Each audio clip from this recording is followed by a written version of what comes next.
আসসালামু আলাইকুম। আজকে আমাদের টপিকটা হচ্ছে পোলার স্থানাঙ্ক থেকে কার্তেশীয় স্থানাঙ্কতে রূপান্তর। আমরা গত ক্লাসে কার্তেশীয় থেকে পোলারে রূপান্তর করেছিলাম, অর্থাৎ প্রশ্নে এক্স ওয়াই দেওয়া থাকলে আমরা আর থিটা বের করেছিলাম। আর আজকে উল্টা, আজকে প্রশ্নেই পোলার দেওয়া থাকবে, মানে প্রশ্নে আর থিটা আমাদের দেওয়া থাকবে, আর এর মান থিটার মান জানা থাকবে। আমাদেরকে কার্তেশীয় অর্থাৎ এক্স ওয়াই বের করতে হবে, অর্থাৎ এক্স এর মান ওয়াই এর মান বের করতে হবে। কিভাবে বের করতে পারি খেয়াল করো, আমরা গত ক্লাসে এগুলো আলোচনা করেছি অনেক কিছুই। যে ধরো এখানে আমাদের কোন বিন্দুর স্থানাঙ্ক, এটা আমি ধরলাম x, y। তাহলে এই যে এতটুকুর মান কত হবে x, এতটুকুর মান কত হবে x, আর এতটুকুর মান কত হবে y। আর r থিটা কি? r হচ্ছে যে মূল বিন্দু থেকে সরাসরি ওই বিন্দুর দূরত্বটা r, x অক্ষের ধনাত্মক দিকের সাথে উৎপন্ন কোণটা কি থিটা। তাহলে এটা কি একটা সমকোণী ত্রিভুজ না? সমকোণী ত্রিভুজে 9 10 এ ত্রিকোণমিতিতে আমরা শিখেছিলাম cos থিটা ইকুয়াল টু কত? cos থিটা ইকুয়াল টু ভূমি ভাগ অতিভুজ। ভূমির মান কত? এই যে x, অতিভুজের মান কত r। ভূমির মান x, অতিভুজের মান কত r। তাহলে আবার আমি কি বলতে পারি বলতো? আমরা কি বলতে পারি না sin থিটা ইকুয়াল টু কত? লম্ব বাই অতিভুজ। sin থিটা লম্বের মান কত y, অতিভুজের মান কত r। তাহলে y বাই r। তাহলে এখান থেকে আমি যদি r টাকে এই পাশে পাঠাই তাহলে কি আসবে বলো? x equal to r cos theta. এখান থেকে কি আসবে? y equal to r sin theta. এই দুটাই হচ্ছে আমাদের সূত্র। এই দুইটাই হচ্ছে আমাদের সূত্র। কি সূত্র দেখো?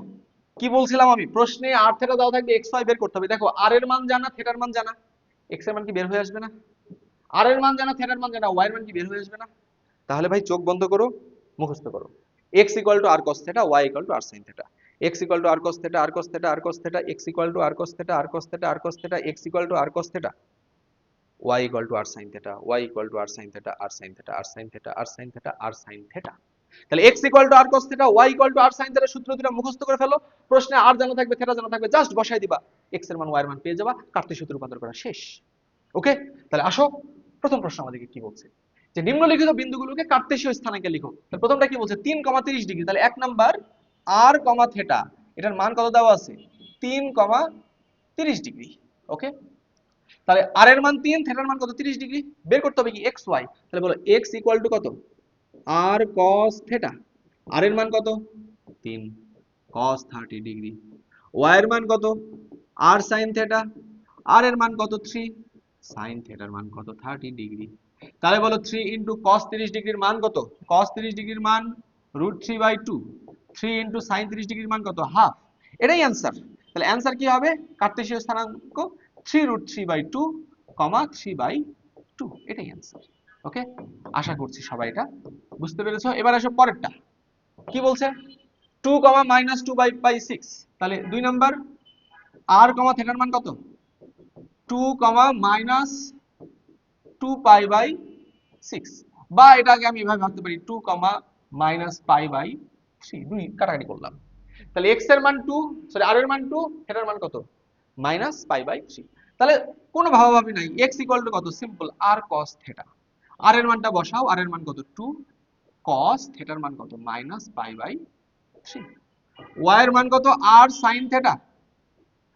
r এর মান 2, sin থিটার মান কত? -π/3। এখন তো খেলা, cos এর ভিতরে নেগেটিভ কোণ থাকলে সেটা কি হয়? পজিটিভ হয়ে যায়। তাহলে cos π/3, π/3 মানে 60, তার মানে কত? 2/2, কাটাকাটি করলে কত? 1। আর এখানে মাইনাসটা বাইরে চলে আসবে, -2 sin π/3। তাহলে -2 sin 60 ডিগ্রির মান হচ্ছে √3/2। 2 2 কেটে গেলে কত? -√3। তাহলে অ্যান্সার কত হবে? 1, -√3। এটাই হবে কি অ্যান্সার। ঠিক আছে? আশা করছি এটা বুঝেছো। এটাই ছিল আমাদের আজকের ক্লাস।